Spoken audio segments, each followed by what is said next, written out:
Bonjour à tous et bienvenue sur la chaîne. Comme promis le samedi dernier, aujourd'hui je vais vous faire un retour sur l'événement Black Helvetia Festival, spécifiquement sur la dernière journée du samedi 3 juin auquel j'ai assisté. Avant d'entrer dans le vif du sujet, je vais vous laisser suivre les mots d'introduction par lesquels la chargée des communications, Aïcha Besser, a parlé de l'invité principal de la journée, le mannequin franco-congolais actuellement en vogue, Didi Stone, ainsi que des premiers mots de cette dernière, mannequin actuellement en vogue, très sollicité par les plus grandes marques françaises. On se retrouve tout de suite après. Elle est courtisée par les plus grandes maisons de couture.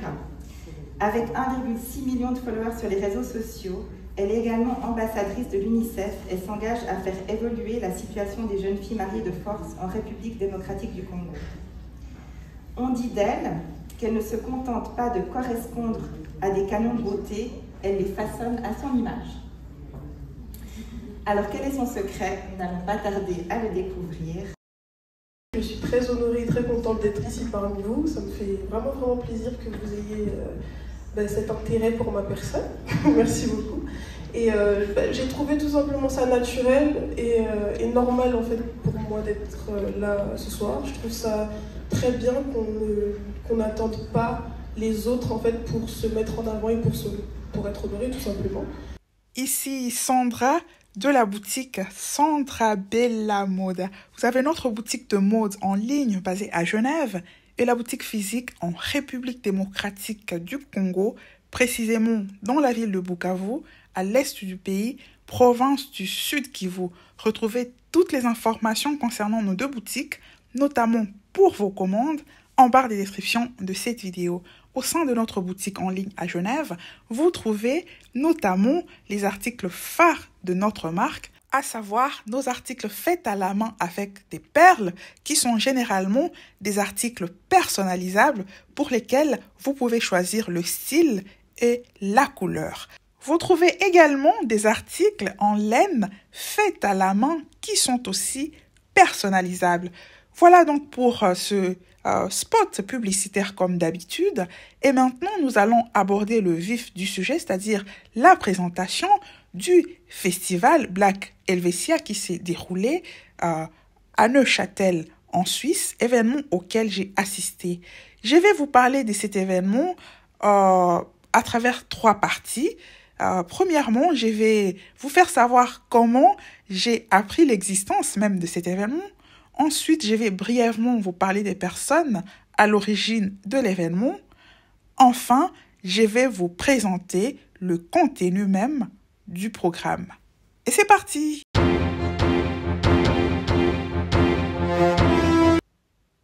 Et voilà, sans plus tarder, on va y aller. Je vous souhaite la bienvenue. J'espère que vous allez très bien depuis le week-end passé. Voilà, pour la courte vidéo du samedi, j'ai même pas eu le temps de vous demander comment vous alliez, tellement j'étais pressée car l'événement était sur le point de débuter. Voilà, et donc là, je suis plus relax.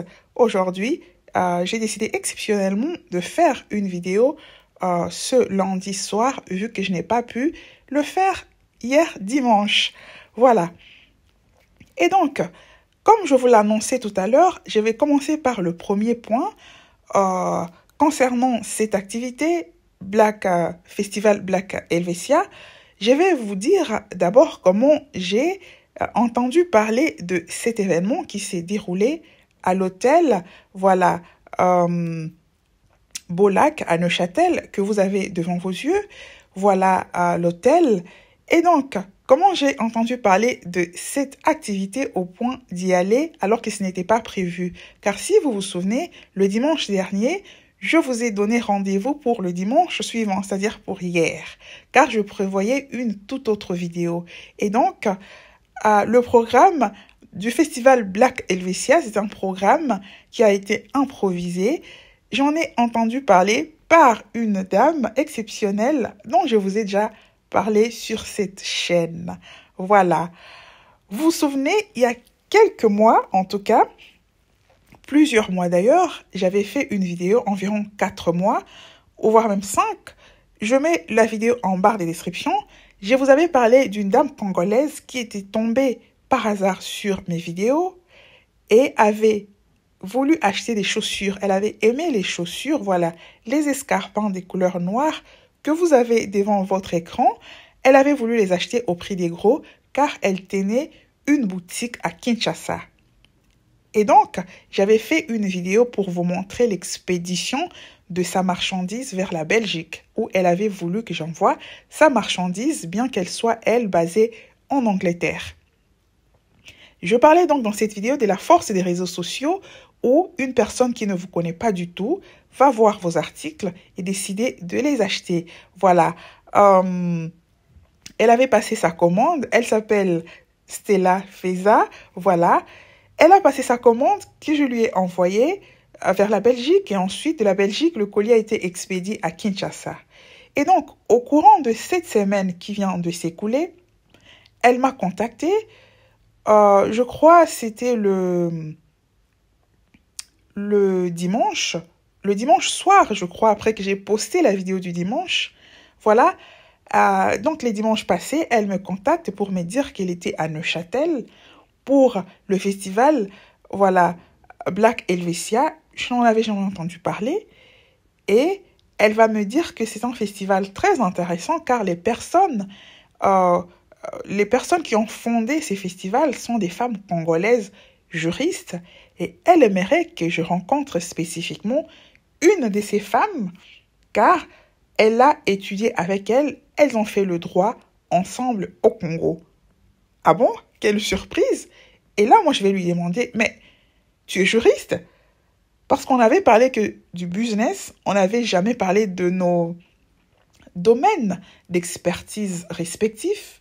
Et là, moi, j'étais surprise d'apprendre qu'elle était elle-même juriste. Elle va me confirmer qu'elle est juriste et qu'elle veut que je rencontre son amie, en fait, avec qui elle a étudié. Vu que moi-même, je suis juriste, elle me fait voir l'importance, voilà, de créer des réseaux entre nous, femmes congolaises, spécifiquement du même domaine. Et là, moi, je vais lui demander, mais comment tu sais que je suis juriste vu que je ne t'en ai jamais parlé? Et c'est là qu'elle va me dire, mais tu oublies que moi, je suis ta chaîne YouTube et là, tu parles de ton domaine d'expertise, je sais que tu es juriste. Et bien voilà comment je vais apprendre l'existence de cet événement magnifique à travers Stella que vous avez juste devant vos yeux. Elle va me parler donc de son amie, elle va me dire tellement du bien d'elle que je vais modifier mon programme et décider d'aller à Neuchâtel alors que ce n'était pas prévu. Voilà, elle s'appelle en fait Véronique Bouéboué Ntumba. Voilà, je vais décider d'aller rencontrer cette dame dont elle va bien parler et je vais décider d'aller voir de mes propres yeux pour confirmer ou infirmer, voilà, ce qu'elle va me dire, tout le bien qu'elle va me dire d'elle.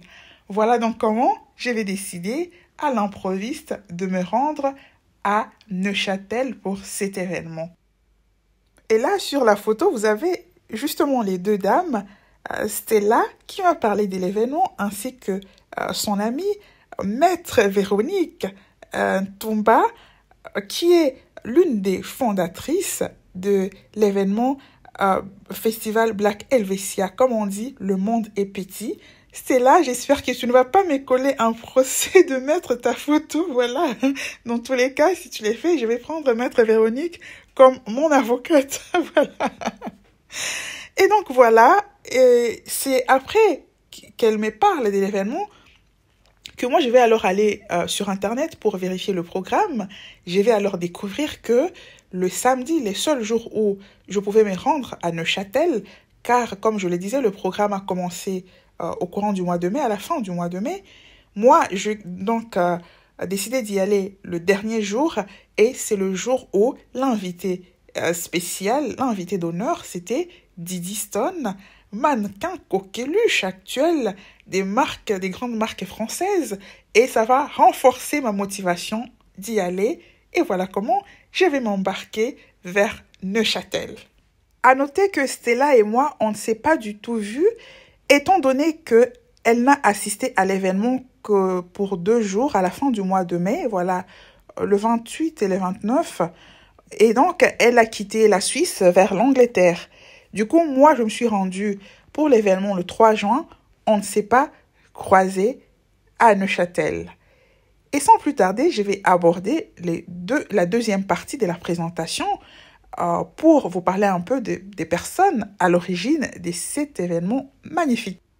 Eh bien, tout a commencé en 2019, lorsque l'Office de la politique familiale et de l'égalité du canton de Neuchâtel va contacter la toute première femme noire inscrite au barreau en Suisse, la toute première femme noire avocate en Suisse, afin qu'elle puisse proposer à cet office une initiative pour la promotion des femmes noires. C'est donc Madame Brigitte Louembadio, originaire de la RDC, qui est arrivée en Suisse à l'âge de 6 ans. Voilà.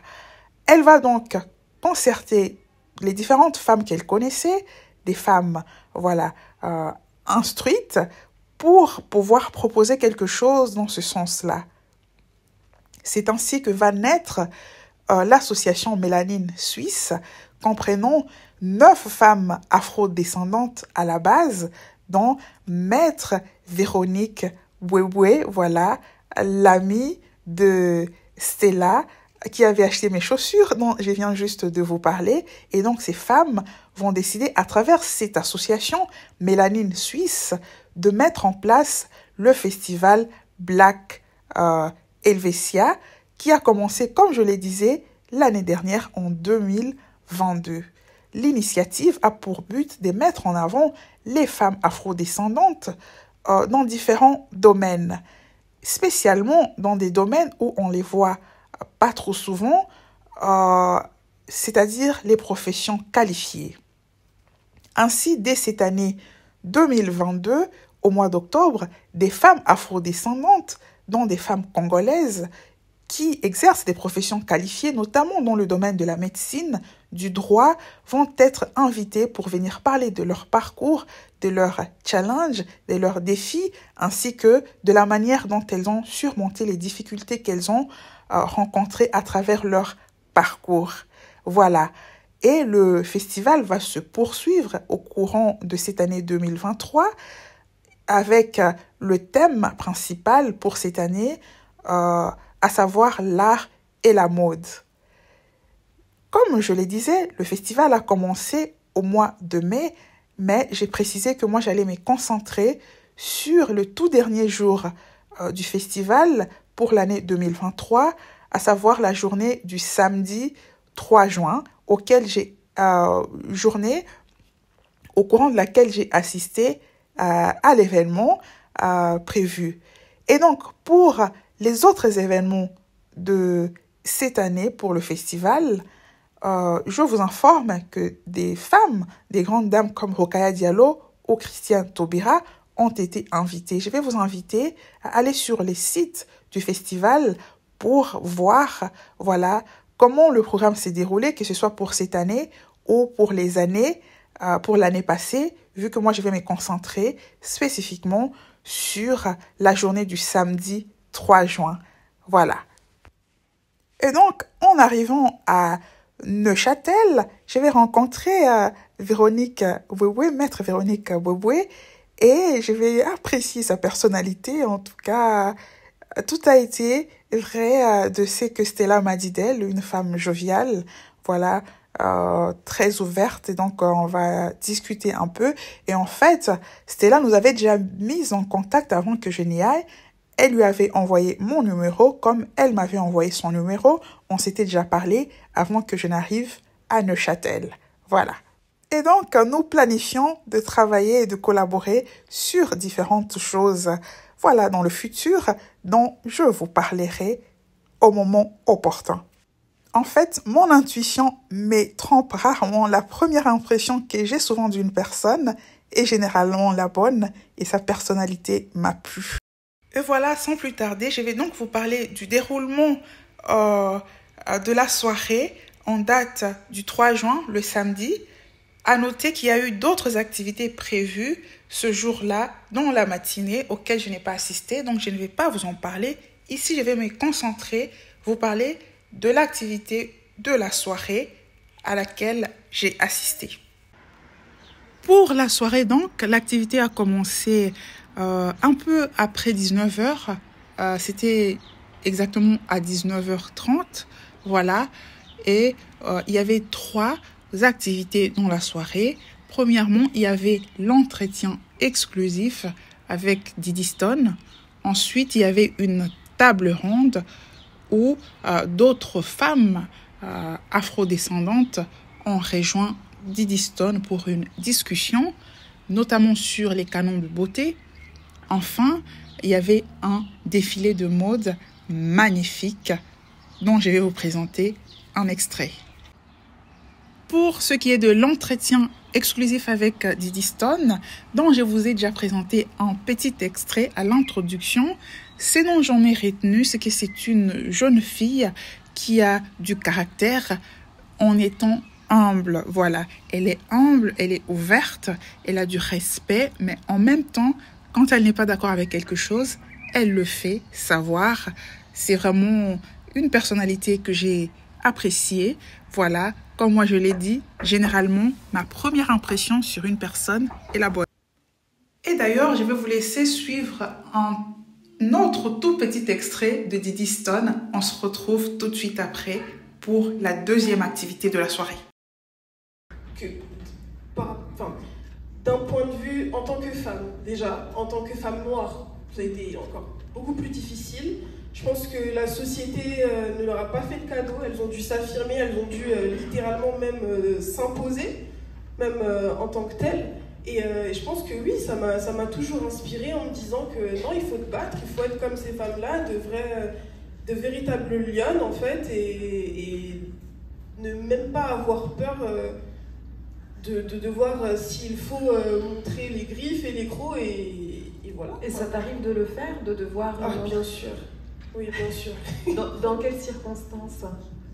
Moi, je dirais que le monde de la mode n'est pas un milieu facile et tendre, contrairement à ce qu'on pense. On se dit souvent que... Enfin, c'est normal, hein, parce que c'est le côté paraître qu'on voit en premier, on voit les artifices, tout le tralala, le superflu. Mais c'est un milieu qui demande une force mentale, mais une véritable force mentale, parce que si on l'a pas, on tient pas. Moi, j'ai beaucoup d'amis qui sont dans le milieu de la mode, et peu importe le métier qu'on a, agent, DA, directeur artistique, designer, mannequin, autre, c'est un milieu qui est très difficile, qui n'épargne personne, très élitiste aussi, je dirais.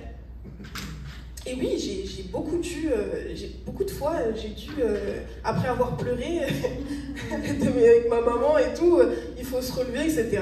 Et il y a des moments où il faut s'affirmer, quitte à ce qu'on passe pour une garce, comme on aime bien un peu mettre sur la tête des femmes noires, je dirais. Ben, tant pis en fait.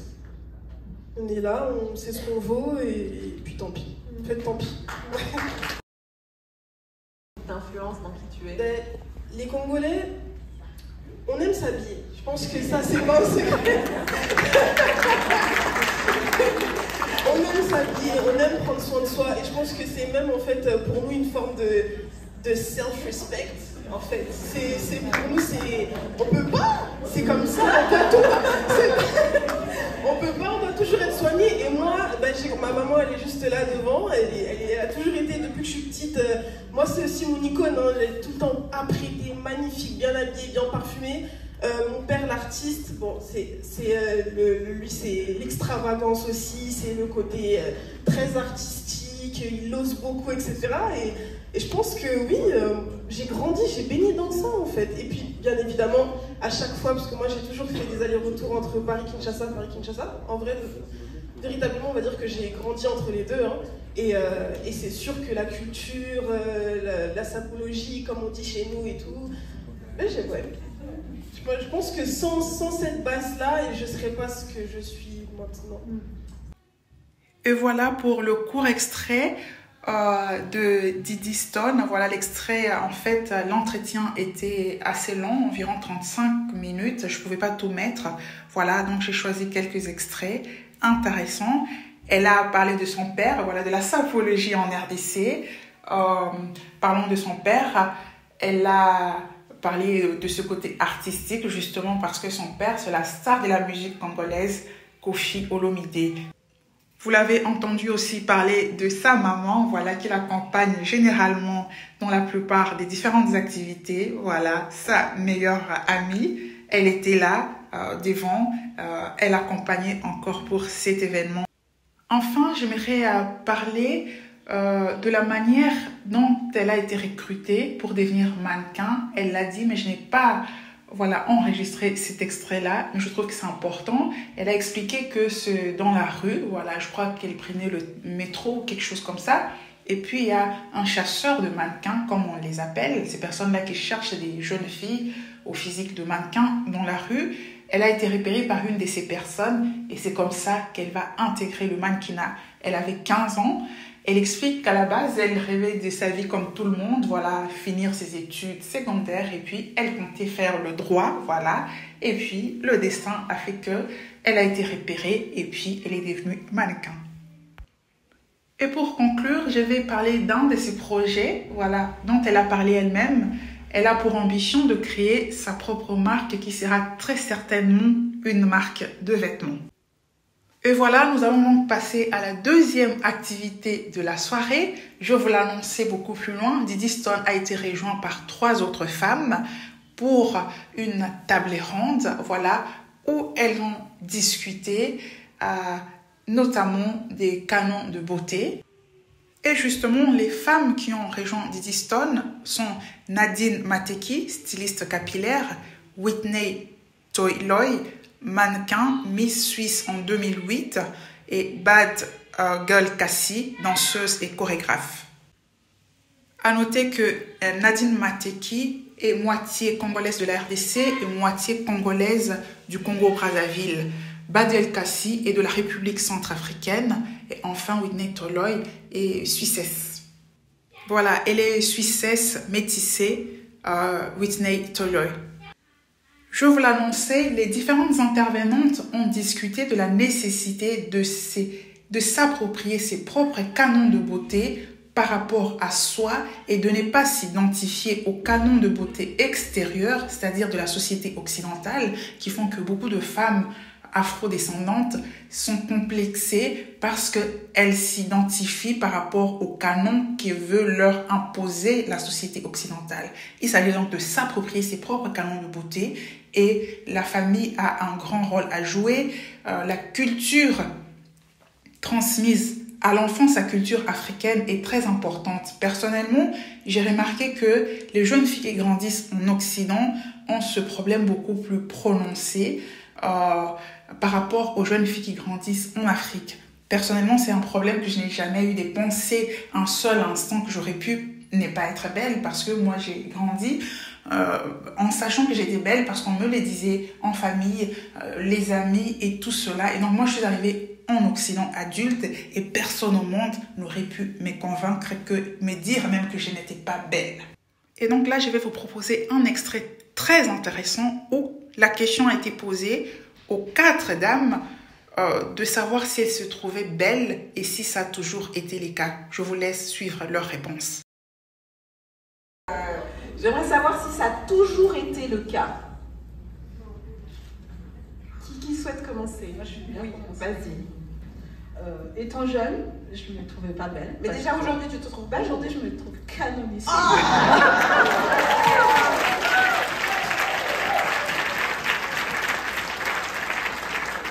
Étant plus jeune, c'était très difficile parce qu'il y a des moqueries entre enfants, c'est très dur aussi. Et aujourd'hui, les choses ont changé parce que j'ai pris de l'assurance, j'ai fait un travail sur moi-même et les choses vont bien maintenant. Super, merci. Cassie? Bonsoir. Bonsoir tout le monde. Désolée, je suis un tout petit peu timide. C'est pas, j'ai pas l'habitude de parler comme ça. Il faut savoir que nous, les danseuses, en général, on s'exprime avec le corps. Donc c'est vraiment une première fois pour moi. Je pense qu'aujourd'hui, je me sens belle. Depuis en tout cas que j'exerce mon métier, la danse, je pense que je me sens belle. Mais il y a 5 ans de cela, je me sentais pas forcément belle. Parce que j'avais pas confiance en moi, parce que j'étais une femme noire. Et en plus d'être une femme noire, j'étais une femme noire très foncée. Et quand j'étais petite, j'avais pas de modèle, donc non, je me sentais pas belle. Mais maintenant, j'adore mon teint et je me sens vraiment très jolie. Et voilà. Super.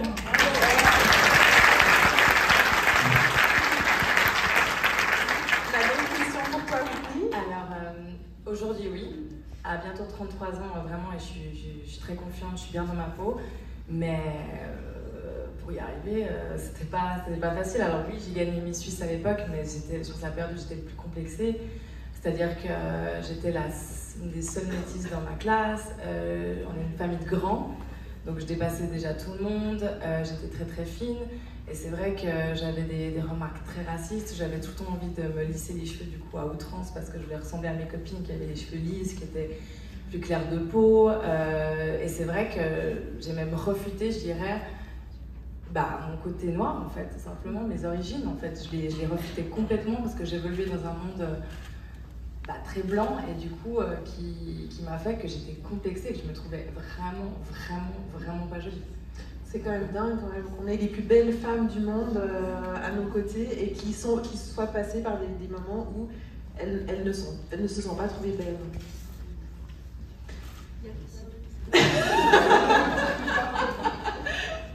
Moi, je dirais que oui, je me trouve belle aujourd'hui, même si dans le milieu dans lequel j'évolue, je suis amenée à souvent me remettre en question, malheureusement. Ça, c'est véridique. Mais j'ai conscience que oui, quand même.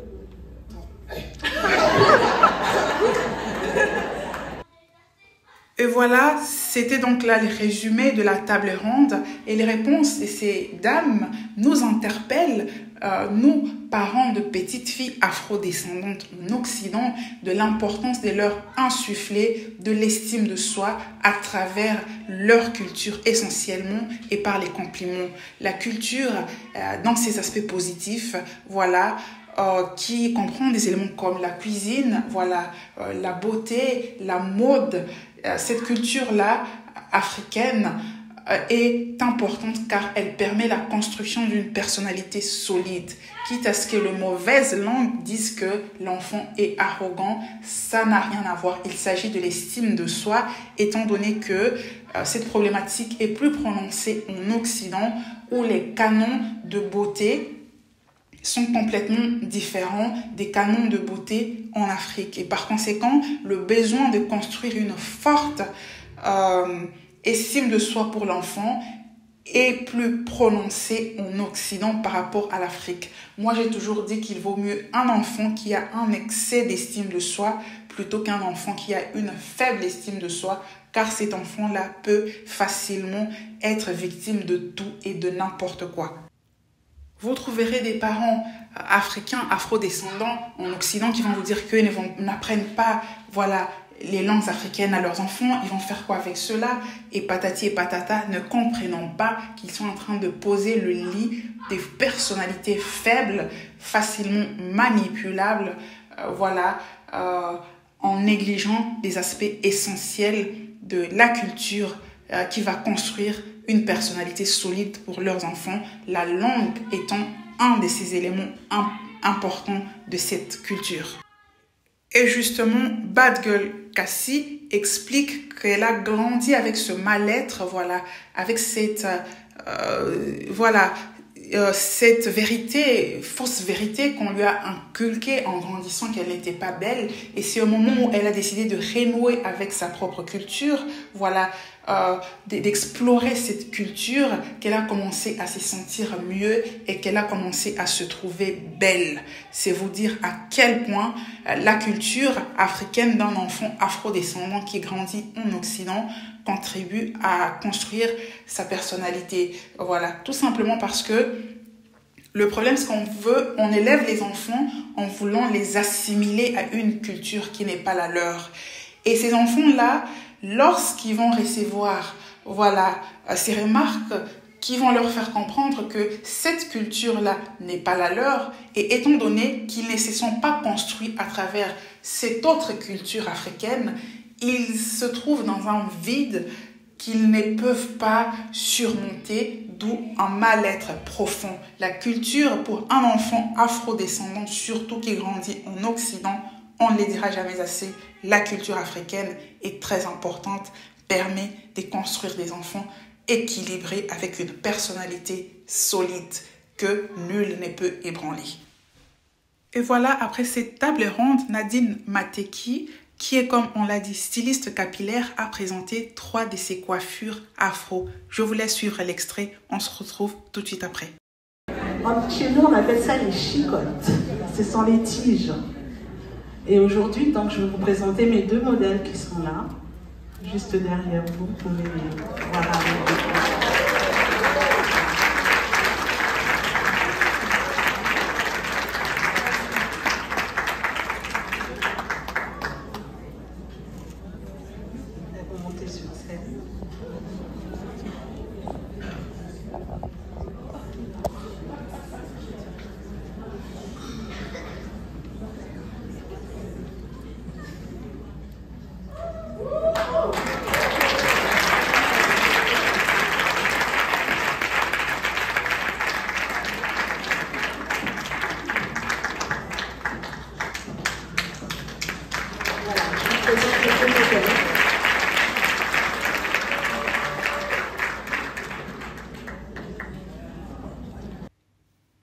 Et enfin, nous allons passer à la dernière activité de la soirée. C'était le défilé de mode présenté par la styliste modéliste Flore Calam qui tient sa boutique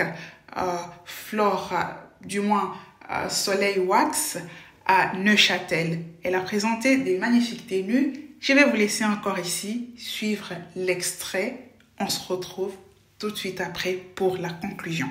Middle finger, you haters, so dare to be unprofessional. We ain't just not compatible. I am too undetectable. Put the pedal, the metal here in your mental. My pen penetrating your sensory. You look terrible. Whoa, whoa, all I see is green like whoa.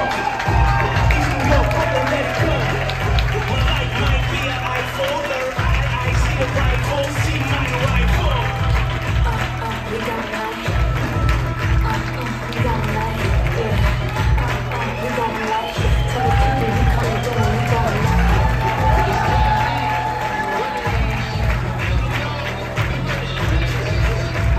We got light. Tell the people we coming through. We got light. You know.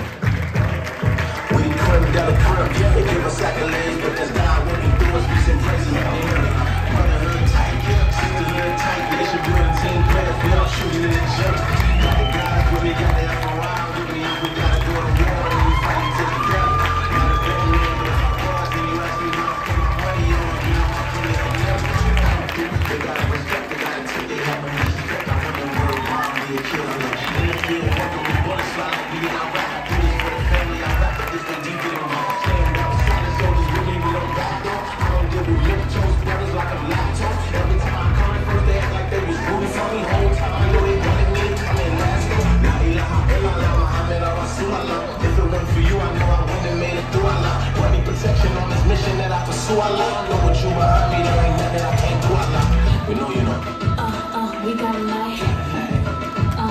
We got light. Yeah. We got light. Tell the people we coming through and we got light. It's GC.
voilà, nous sommes arrivés à la fin des 3 activités.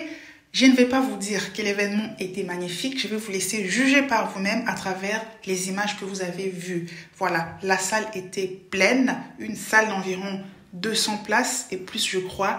Elle était pleine, voilà.